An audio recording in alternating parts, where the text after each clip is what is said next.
I'm Sarah Backhouse here for Hub Culture. I'm joined by Andreas Klugescheid of BMW. Welcome, Andreas. Thank you, Sarah, for having me. Of course, let's talk about BMW and the sustainability initiatives that may be underway at your company. Well, first of all, the sustainability initiatives are really a reaction on what is going on outside of BMW, and that is, climate change is certainly an issue. We have other focuses and factors that we need to consider, that is, the non-availability or shrinking availability of fossil fuels, and also the question of the political availability of fossil fuels in terms of where do we get that stuff from and how do we get it, or how do we probably no longer get it in the future. So we started a couple of years ago with efficient dynamics, as we call it, that is basically reducing the CO2 emissions of our products while still keeping the fun to drive these cars, to find customers, obviously, because a green car that is not sold is not good for the environment, basically, right? So what you have to do is, on the one hand, you have to reduce the CO2 footprint of the product, but on the other hand, you have to have an attractive product as well. And so what we did, we were phasing in technologies like auto start stop. That is basically a technology that stops the car at the light, and it starts again as soon as it turns into green.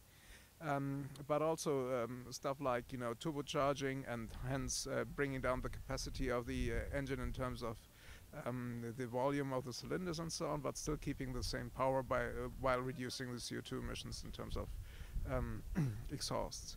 The diesel that we are standing here next to it is one of these technologies that we also introduced into the American markets. We also have hybrid cars available. And obviously, we are going to have electric cars available in the near future. Actually, and the Mini E is already available here.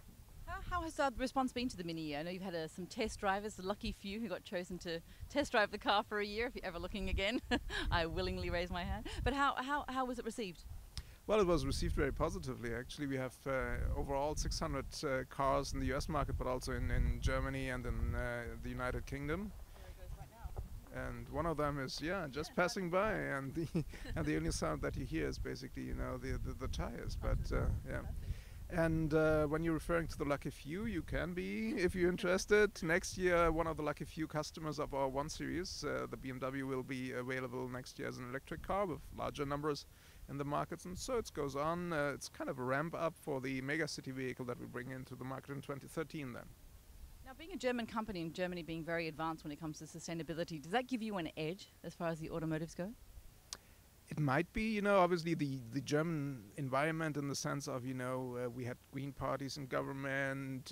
Actually, we have a kind of an educational success, if you like, in terms of keeping the environment in mind when you do things. That might be a factor, a cultural factor, so to say.